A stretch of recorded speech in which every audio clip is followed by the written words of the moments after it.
The World Cup is finally here, and Man City have 13 players. How have they got on in the first game week? Let's get into it now.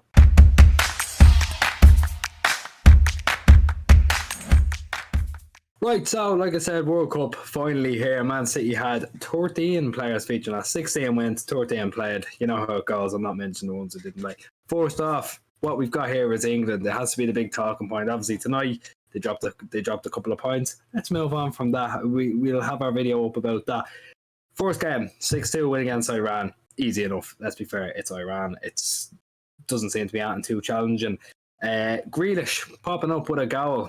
Didn't get too long. Same with Foden. A very, what was the last 15 minutes show, wasn't it? Yeah, 20 minutes at the end. Well, I mean, Foden got 20 minutes. Grealish only got 20 minutes. They all came on 71st minute. I'm looking here, and it was easy enough. I think most people expected Iran to be the whipping boys of the group, although Wales just one-upped them, didn't they? So that one's gone out the window. I didn't predict that. You didn't predict that, yeah, but you were dead weird, so we're not going to go there. We did the prediction stream. If you weren't there, this man said Iran second, which doesn't look too bad a shout at the moment, but they've still got to play the US, the grudge match, the one that we've all been waiting for. But to be honest, I expected England to win. I was shocked when I've heard that they conceded twice, but one of them was in the 103rd minute, which was a penalty, which was bizarre that we even got that far in the game. But there you go. But there's a theme in the World Cup. They're all adding on 9 minutes a game at the end of half. So you're going to live with it. Grealish, like you said, with the goal, a certain Hugh Murray, I'll tell you, it's the best goal he's ever seen. Of course, he is exaggerating a little bit there. If you're right. Yeah, I mean, I suppose that obviously you'll see, I think when I actually get these out, it'll probably be to the video tomorrow. Upon the Grealish and Foden situation, it's wild that they're both just on the bench. Grealish comes off the bench and he scores, and he doesn't come on until there's 20 minutes left to go against the US. It's bizarre that he gets a goal and he's not really involved. And it's another one of those where I'm happy that Grealish has got a goal, because he can't score for City for love nor money. He can shoot 6 times a game and it doesn't end up going in the back of the net. So I'm happy he did get his goal, because it's been coming. Unfortunately, it's for England and not for City, because I'd prefer it to be the other way around, because that's just what my focus is. But again, I'm not too pushed. I'm still happy that he got it, and that he seems to be more in the game plan, at least more than Foden is anyway. And of course, you saw before he actually moved to City, he never really got a look in England. He'd get called up, but he never really get game time. So it's nice to see him sort of just go out and do his thing. And I think that that's about as far as it got. There weren't really anything. And there wasn't anything else notable about that game, apart from the fact that Grealish scored and that it was a bit of a battering. Yeah, look, that was it again. 20 minutes they got. But the man who got the full 90, John Stones full 90, Joe? John Stones full 90 minutes. A not so great performer. He wasn't bad. Not so great, though. Maguire coming off with an illness, maybe that upset him a little bit. I don't really know. He gave away that penalty, which I still maintain it's not a penalty. I think it's incredibly soft, but I don't care. It didn't affect the game. It was stupidly late into the game as it was, and I'm not that bothered. I know how good John Stones is. Him giving away a soft penalty doesn't change the fact that he's still a world-class defender. It doesn't change that. Yeah, he is fantastic. I love John Stones. I have him right there. He's great. On to the next match, obviously, I don't think we've gone chronological order, but I'm just kind of hitting them in what ones I have written down. Nathan Ake, 2-0 win against Senegal. Again, they are missing their main man, Sadio Mane, but I thought Nathan Ake was pretty good. Again, came out with a 2-0 win. It's actually the first game I got to sit down and watch, because the rest of them I was either in work or in college, so this was actually a fairly enjoyable one, especially I thought Cody Gakpo goal was excellent. Like, Cody Gakpo is going to be a player. I hope he doesn't end up at United. But Ake, a good solid performance, another one that you can help build on for when he comes back to sea. You never know. You never know with some of the injuries at centre half we've been getting. But again, looks good. Even from centre back, he's still getting forward that weird little bit, which is strange. He's sitting into midfield beside De Jong almost, which is an interesting tactic. I'm not going to say me complaining, especially when they play 5 defenders. But a clean sheet, good performance. Joe, what do you make of Ake? Do you think he has a shout getting back in? I mean, there's not really much to say. I didn't watch this game, I have to be honest. I didn't watch it. But from what I gathered, from what people were saying, it was very, very boring.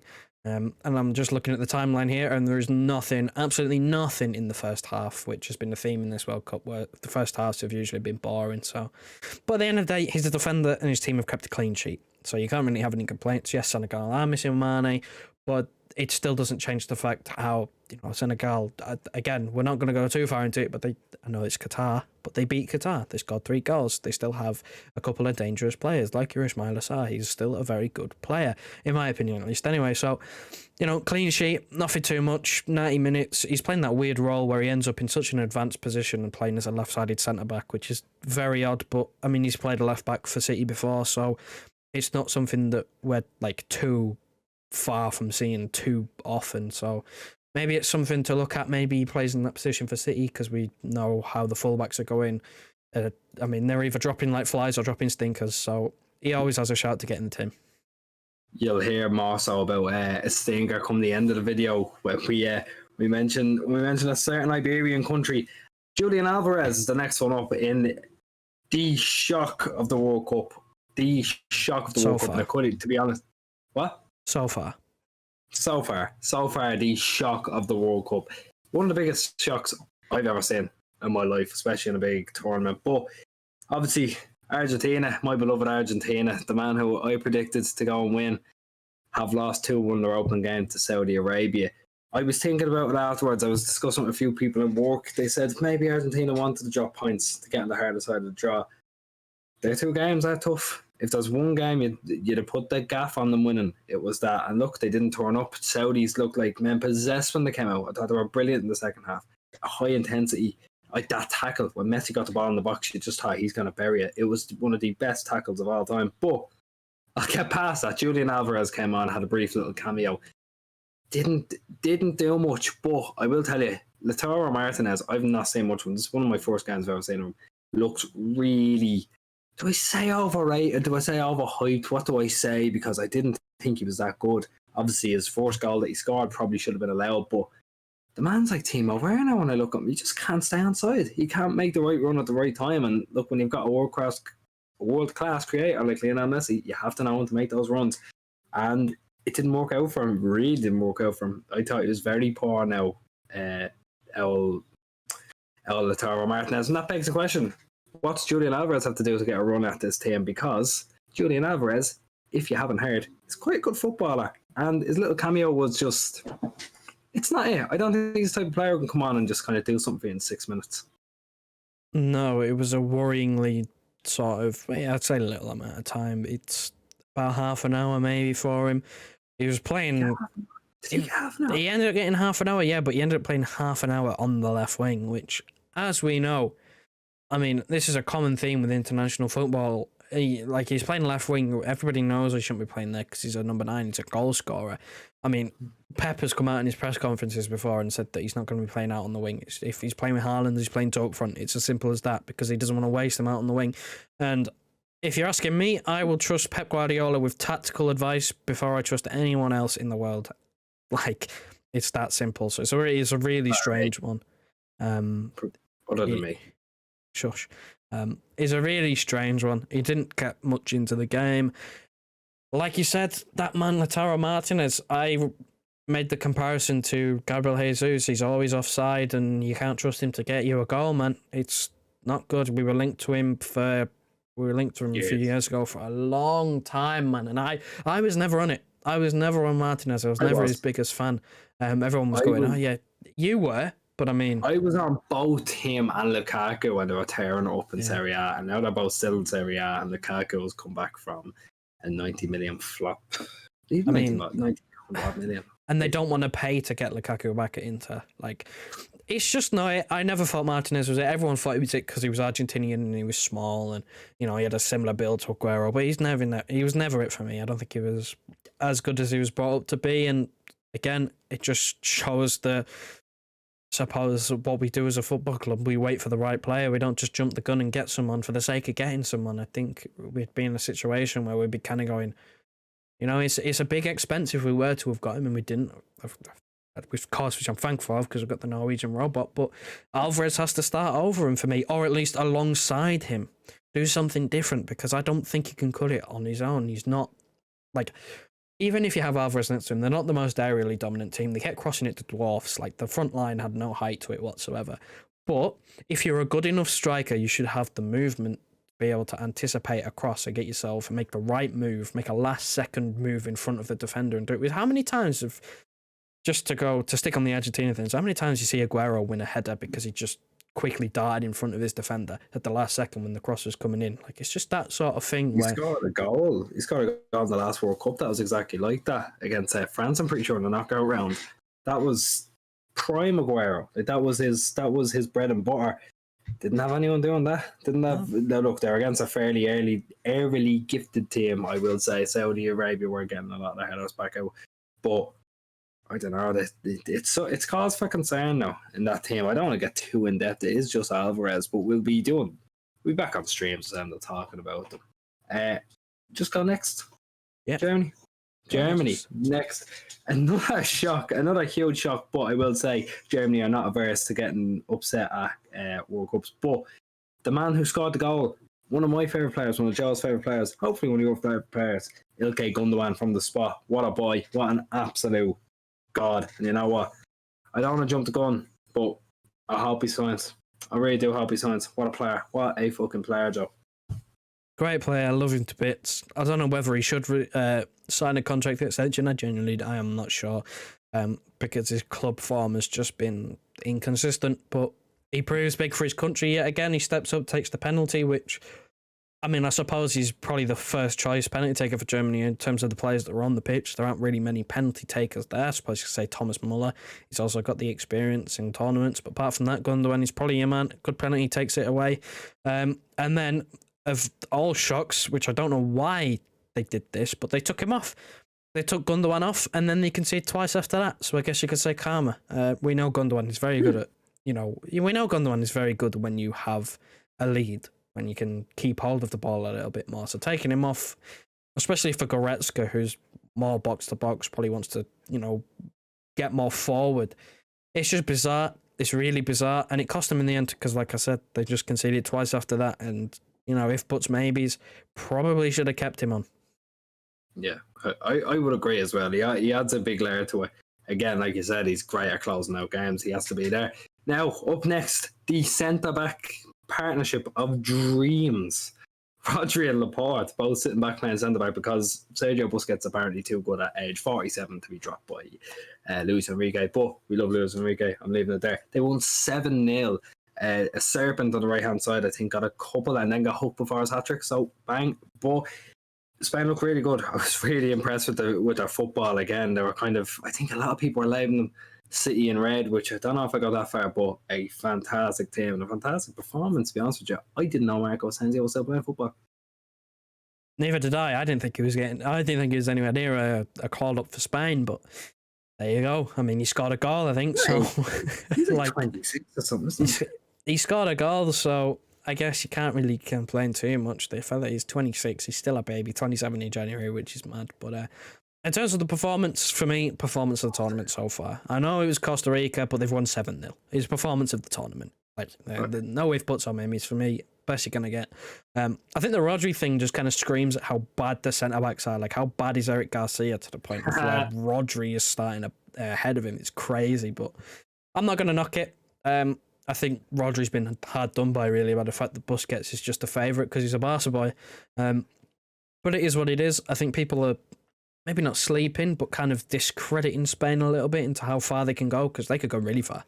Like, we've seen them, they turned it on against Costa Rica. Again, you can point fingers at the team they were playing, but they've won 7-0. Like, you can't sleep on this Spain team. People were saying they got a lack of goals in them.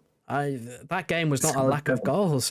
Like, I know they do. Obviously, they're playing a false nine, which, of course, we know from experience can prove a lack of goals. But they look really, really good, and they obviously have one of the better managers in the competition.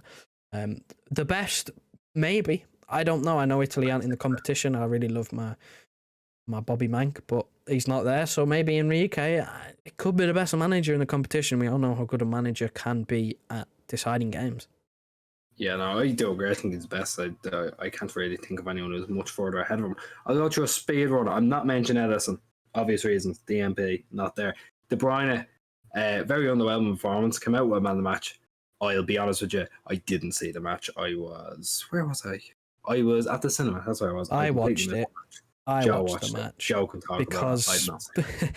I watched it, and as much as we love him, he was piss poor. I'm just going to say he was piss poor. He wasn't very good at all. Again, he's starting to realise now that he's getting man of the match is just based on his name, because even he was confused as to how he got it. I mean, Courtois saved the penalty. Probably who should have got the man of the match, to be fair. Canada could feel a little bit hard done by. I think they were the better team, but you miss a penalty, what do you expect? Yeah, 100%. Our same guy who was reffing that game, fun fact for you, same fella who blew the whistle 5 minutes early at AFCON. So, great referee, love him to bits. Akanji, 1-0 win, clean sheet. And Bolo scored, and honestly, Akanji could have scored himself, so that's a shame, because I would have, I don't know what I would have done, but I like my well Akanji. Joe, you didn't see that game either, did you? I did actually, yeah, because that was like the first day that I watched every single game, and it was to be honest, that was the day where every single game it was like until the last game of the day, there'd been one goal through like the 3 games. It was piss poor. Akanji got a yellow card, and that was about it. He wasn't bad. He could have scored. To be honest, Cameroon did relatively little. Like, again, they didn't score a goal. Like, they have Choupo-Moting up front. You leave Choupo-Moting out of this. This is a man who's been heavily linked with the mighty Manchester United, I'll have you know. Yeah, there wasn't much for him to do in fairness, Akanji. Still, though, great footballer, great hair, great man. Last game, but not least, because it was the most entertaining game of the day. The last game is Portugal and Ghana. Diaz and Bernardo Silva, two just kind of, I don't want to say passenger-like performance. I thought Bernardo was good, but I mean, I don't know, he didn't contribute. He didn't contribute much. I'm looking at here, didn't get a contribution. But a man who we kind of have to mention when glossing over the other two is Cancelo. I thought he was dog shit, man. And I don't usually dig out Cancelo, but Cancelo, looking at it like this, someone said, I can't remember who it was on Twitter, he either drops 2s or 10s, nothing in between, never drops a 6 in his life, and that is the most bang-on statement I've ever read. He is the biggest hot and cold player ever, but when he is hot, the man's unstoppable. Let me just say that. Joe, what did you make of him? I mean, Diaz probably could have defended a little bit better, but I mean, his partner is a defensive midfielder, like, and he's bald. Yeah, he's bald. And he's 2 fullbacks. I mean, one of them's a winger and the other one can't defend. So he's kind of left on his own, really. And Neves isn't really your typical 6 either. So he's like last man back. Yeah, last man back. So it's not great. Bernardo Silva didn't really. He provided energy, but we know that's what he gives every single game. But Cancelo, man, it was so poor. And I think the commentator used the line at one point, this is not the Manchester City Cancelo. But it is. It is. You just don't watch us enough, because most people perceive us to be boring. This is the Cancelo that we've been seeing for a while now. This is we've grown used to him having lapses in concentration and just giving away the ball. And he'll go forward, make some, create the width and do stuff going forward. But defensively, he's prone to an absolute howler. So it's really I wouldn't really say it's worrying, to be honest, because it is international football. I don't pay too much attention to form in international football because the level is so much lower compared to club football that I don't really pay too much attention. But it's worrying to see that it's carrying over. It's something that we keep seeing him do, and that he doesn't seem to be able to learn how to stop that from happening. Yeah, he's just kind of like a child. He just loses concentration. But when the man is good, I don't think either of us can stress it enough. When that man is on it, he is on it. He is world-class, best fullback in the world, in my opinion, at least. But yeah, look, you know what? Just looking at these teams here in front of me, I know you're saying you're sleeping on Spain. I continue to sleep on Spain. I continue to press the snooze button. Because right now, with this team in front of me, I can't see anyone really going out and challenging it. I think we're both on the Brazil hype train now. Well, especially after the win. But I'm still on the Argentina team, man. I still love Argentina. I want them to win, but going with my head now. Brazil are scary, man. Brazil are fucking scary. But look, we're trying to make this into a little bit of a mini series. I'm trying to wrap it up after every game week / knockout rounds. This is what we're going to try to do. We're going to try to round up the City performances, give a little brief chat on them, Might try to keep it a bit lower than this one. But look, if they run over, they run over. We're trying to hit 5k. You'll see the promise in the next video. Keep your eye out for it because you'll see a familiar face back in it. But look, those are the thoughts on the City performances. Who can you see winning this World Cup? Can you see any of these teams winning this World Cup? I can't. Can you, Joe? Yes. I think that obviously I will not go against Spain. I do love Spain, but it is. I've always been on Brazil. I predicted Brazil to win it before the tournament started, so they are still my favourites. Yeah, they're favourites for everyone. But look, again, thanks very much for watching. Push for 5k, like, share, comment. Let us know anything's going on in the World Cup, and we will see you in the next one. Listen to your heart, tell me who you wanna be. We can always start to believe. Listen to your heart, tell me that you understand.